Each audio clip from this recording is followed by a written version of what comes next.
How does an anime built on dirty jokes about missing testicles end up landing one of the year's most cited tearjerker episodes? Okay, that is a sentence you just said out loud. That is the show. That is the whole show. Fine, you have my attention. So, Dan Da Dan. Season 1, 12 episodes, and the first core of an ongoing run. Season 2 already aired last summer. Season 3 is announced. Wait. 2 more seasons already? 3 total. Manga still going. So this is the on-ramp. Premise. Momo Ayase is a popular high school medium, believes in ghosts, refuses to believe in aliens. Her classmate Okarun is an occult-obsessed loner, believes in aliens, refuses to believe in ghosts. And both of them get jumped. By both, at once. That is a clean setup. Suspiciously clean. The trick is, the show is not a monster of the week.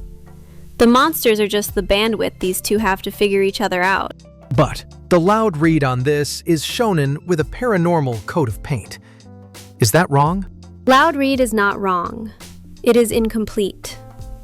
Science Saru draws every fight as a body language scene, and Hiroshi Seiko, the series composition guy, cuts every beat that is not doing 2 things at once.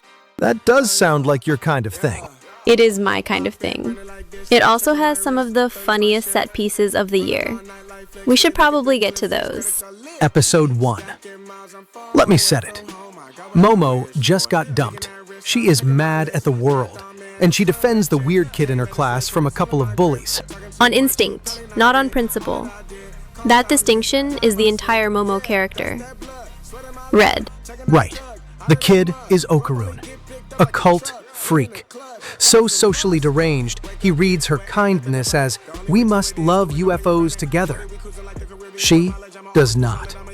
So she dares him into a bet. He goes to a haunted tunnel. She goes to an abandoned UFO hospital. They both get jumped. And they both get powers in the same act. That is the structural move. Watch the timing on this.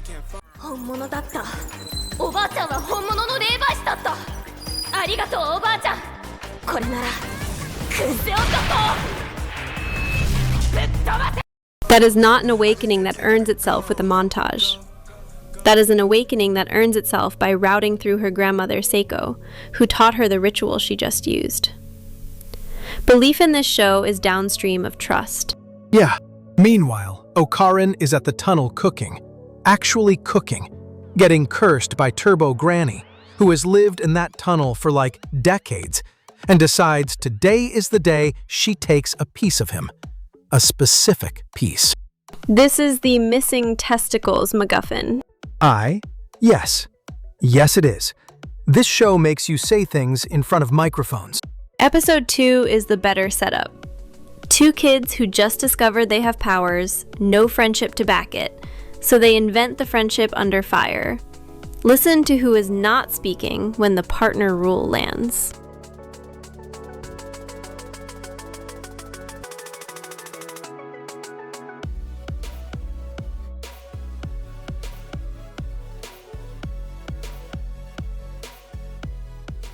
She holds his head. He runs, cursed. That handoff is the move.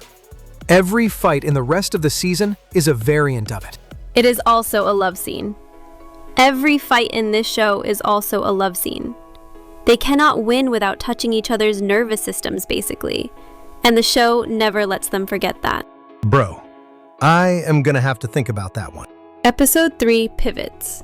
The grandmother, Seiko Ayase, looks 30, runs the family exorcist practice, finally gets staged in person, and walks the audience through the rules.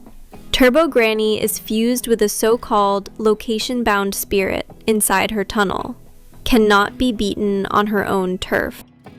So the plan is, lure her outside the city, where the location spirit weakens. To do that, Okarun has to outrun her with Momo on his back. Watch what the show is willing to put in a chase. カニは茹でると身がプリッと締まるじゃん。締まるってことはさ、筋繊維が硬くなって動きが鈍くなるんじゃね。They parboiled the location spirit. They parboiled it in a public hot springs mall while running away from Turbo Granny piggyback style. Hold on. That is the show's combat grammar. They never outpower anything. They outthink it. And the plan is always Momo or Seiko flavored. Rules lawyer the antagonist into a fair fight. Episode 5. Turbo Granny ends up actually living inside Okarun for an arc. Seiko has to fan trick her out. じゃね。異物なら取り出せるはずだ。行くぞ。集中しろよ。あ、いいよ。She is now a Maneki Neko cat doll in the cast. Permanently. The team's roster after episode 5 is 3. Momo, Okarun, and the cat she just exorcised, who is also the antagonist they spent 4 episodes fighting. Welcome to the show. I love this show. Mid-season is the Ira Shiratori arc, episodes 6 and 7. Ira is the most popular girl in school, runs her clique like a CEO, and she finds Okarun's missing item before anyone else does. Decides it is a sacred object, and she is a pretty soldier chosen by the heavens.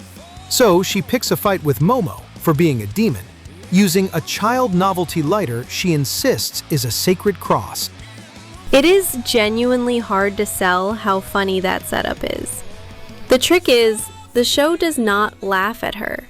It just lets her be wrong, loudly, until something real shows up. Watch where the camera lands when the something real shows up.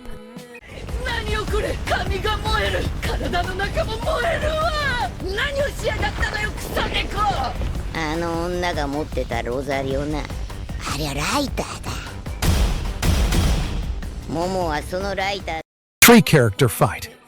The cat is helping. And it is the setup for episode 7, which We are not doing on tape. Keep going. back half.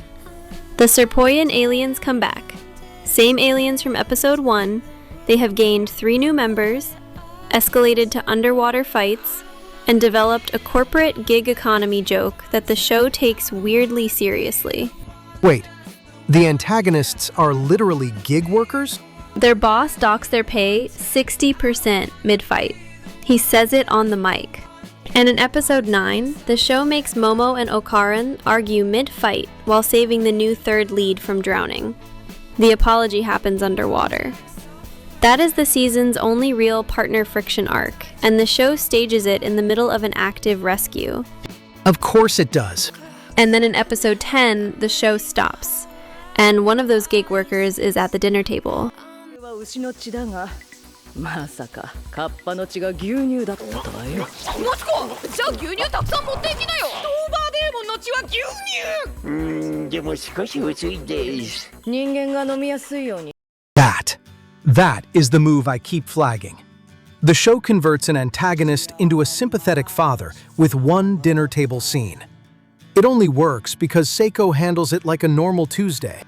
Right. The show's worldview is nobody is monstrous in isolation. The aliens are not evil. They are underemployed. And then episode 11 brings in Gigi. Jin and Joji, childhood friend, transfers in, lives at the Ayase house immediately, recasts the whole dynamic as a triangle without ever being a real antagonist for Okarun. And bro, this is the One Piece thing. He just walks in and the cast doubles. I am not going to take that bait. And the whole episode is also a parable about a haunted school anatomical model, Taru, who falls in love with a female anatomical model and refuses to give up on her. The parable is for Okarun. He has been quietly deciding to give up on Momo because Gigi is the more socially correct choice. The parable says, do not. Watch where the show puts the punchline. 違うのよ。私の役目は終わったのよ。早く戻って。あなたまで粗大ゴミにされるわ。構わないさ。自分が好きになった人だ。何が何でも話さない。 Okarun gets the lesson in voiceover. The show tells you the whole season has been about whether either of these two can choose what they actually want, out loud. And then, this is where we stop. Yeah, Episode 12 sets up a cursed house arc that Season 2 picks up and spends a whole core on. We are not telling you what is in the cursed house.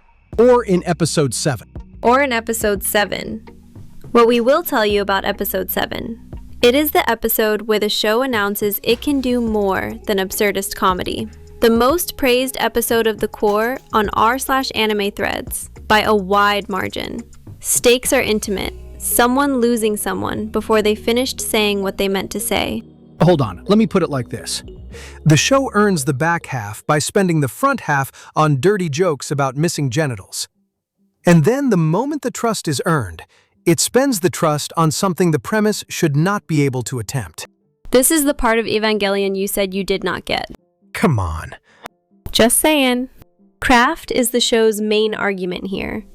Science Saru's elastic, color-bleeding character work and Hiroshi Seko's restraint are why a missing testicles MacGuffin and a kid losing her mother are allowed to share the same episode without either tone breaking the other. I am not normal about that episode. Yeah.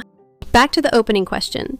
How does this show land one of the year's most cited tearjerker episodes when its premise is a teen romance about missing testicles?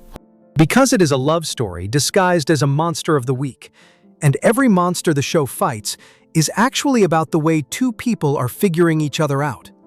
The crab fight, the granny chase, the alien dad, all of it is the bandwidth they have to learn each other.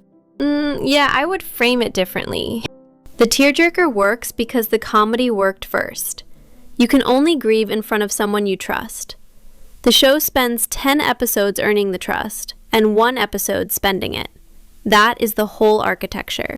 If you want a high school rom-com that can punch a folktale through a wall and then sit with the folktale's family for 20 minutes, Dan to Dan Season 1 is the one. Watch Episode 7 yourself. We are not doing it for you. And one more thing. Season 2 is already out. Season 3 is announced for 2027. This is the core to watch before Season 2's Cursed House arc, not instead of it. All right, take care of each other. Watch Episode 7. See you on the next one.